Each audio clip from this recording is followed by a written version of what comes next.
यानंतर आत्ताच एक ब्रेकिंग बातमी येते, तर बातमी आहे राष्ट्रवादी काँग्रेसचे अध्यक्ष शरद पवार हे माढामधूनच लढणार असल्याची सूत्रांची माहिती आहे। शरद पवार माढामधूनच लोकसभा निवडणूक लढणार असल्याची सूत्रांची माहिती आहे। आपण पाहतोय आत्ताची ही एक मोठी बातमी येते आणि आत्ताची जी ब्रेकिंग बातमी आहे ती म्हणजे राष्ट्रवादी काँग्रेसचे अध्यक्ष आगामी लोकसभा निवडणूक जी आहे ती माढ्यातूनच लढवणार असल्याची सूत्रांची माहिती आहे आणि या संदर्भात थोड्याच वेळात अधिकृत घोषणा होणार असल्याचं सुद्धा आपल्याला कळतंय। तर सूत्रांनी ही न्यूज 18 लोकमतला जी माहिती दिलेली आहे त्या माहितीनुसार राष्ट्रवादी काँग्रेसचे अध्यक्ष शरद पवार हे आगामी लोकसभा निवडणूक माढ्यातूनच लढवणार असल्याचं कळतंय। माढ्यातून शरद पवार लोकसभा निवडणूक लढवणार का याविषयी राजकीय वर्तुळात सुद्धा गेल्या काही दिवसांपासून जोरदार चर्चा सुरू होती आणि यावर आता शिक्कामोर्तब झाल्याचं सूत्रांकडून सांगण्यात येतंय। ते म्हणजे शरद पवार माढ्यातून आगामी लोकसभा निवडणूक लढवणार असल्याचं कळतंय आणि या संदर्भातली अधिकृत घोषणा जी आहे ती देखील थोड्याच वेळात होणार असल्याचं कळतंय। आपण पाहतोय आत्ताची ही सगळ्यात मोठी बातमी आहे आणि या बातमीमुळे राजकीय वर्तुळात पुन्हा एकदा मोठी चर्चा सुरू झालेली आहे। ती म्हणजे आगामी लोकसभा निवडणूक राष्ट्रीय काँग्रेस पक्षाचे अध्यक्ष शरद पवार हे माढ्यातून निवडणूक लढवणार असल्याचं शिक्कामोर्तब झालेलं आहे आणि या संदर्भात अधिकृत घोषणा जी आहे ती थोड्याच वेळात होणार असून सूत्रांनी न्यूज 18 लोकमतला ही माहिती दिलेली आहे। आमचे प्रतिनिधी प्रफुल्ल साळुंके आपल्यासोबत आहेत। प्रफुल्ल, काय अधिक माहिती सूत्रांकडून मिळते? सुवर्णा, माढा लोकसभा मतदारसंघासाठी राष्ट्रवादी काँग्रेसकडनं शरद पवार यांचं नाव जवळपास नक्की झालंय आणि त्या संदर्भातली घोषणा ही लवकरच अपेक्षित आहे। कारण जर आपण पाहिलं तर गेल्या काही दिवसांपासून माढामध्ये विजयसिंग मोहिते पाटलांना अंतर्गत विरोध आणि इतर ज्या घडामोडी जर पाहिल्या तर त्यांना कुठेतरी विरोध होताना या ठिकाणी स्पष्ट दिसतोय।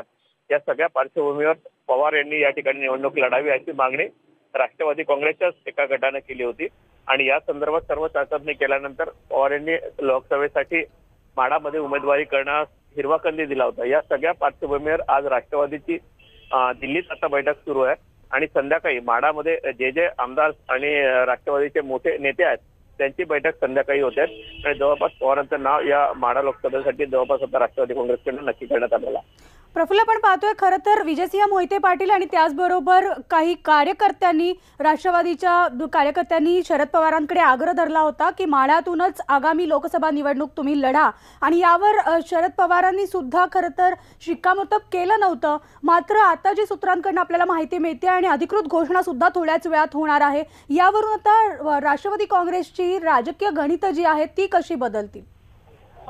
नक्कीच राष्ट्रवादी काँग्रेस ची एक जागा जी आहे माढाची, जी आपण जर पाहिलं तर मोदी लाट जेव्हा भाजपची होती, या भाजपच्या लाटेत देखील महाराष्ट्रामध्ये ज्या 4 लोकसभा सीट या राष्ट्रवादी काँग्रेसच्या निवडून आल्या होत्या त्यामध्ये माढाची जागा देखील आहे।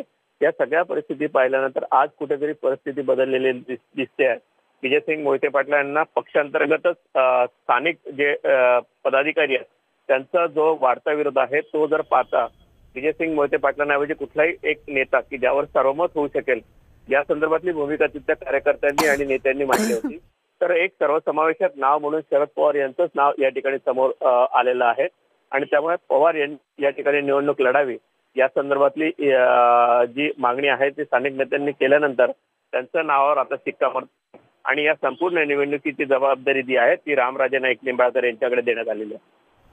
आपल्यासोबत ज्येष्ठ पत्रकार संदीप प्रधान सुद्धा आहेत। प्रफुल्ल, असेच आपल्यासोबत राहा। आपण जाणार आहोत संदीप प्रधान यांच्याकडे। संदीपजी, आत्ताच जी न्यूज 18 लोकमतला जी माहिती मिळते, सूत्रांनी जी माहिती दिली त्यानुसार शरद पवार आता माढ्यातूनच आगामी लोकसभा निवडणूक लढवणार असल्याचं कळतंय। यामुळे आता पुढची राजकीय गणितं काय असतील?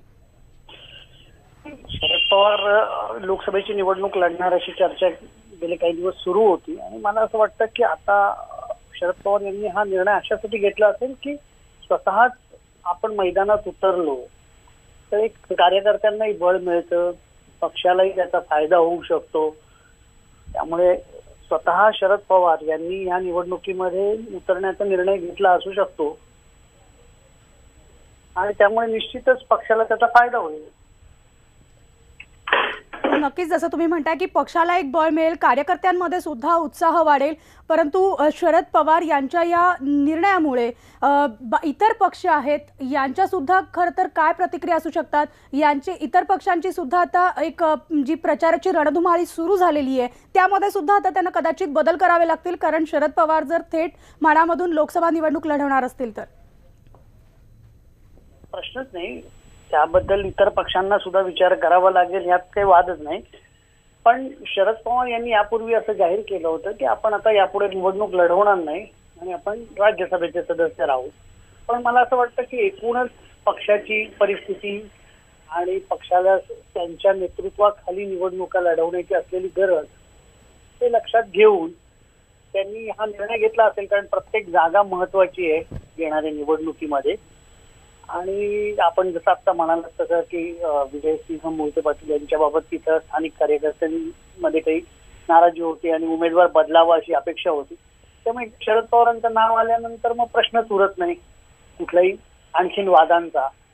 त्यामुळे त्या दृष्टिकोनातूनही त्यांनी विचार केला असेल. आणि आता एक एक जागा ही सगळ्या पक्षांसाठी महत्वाची आहे.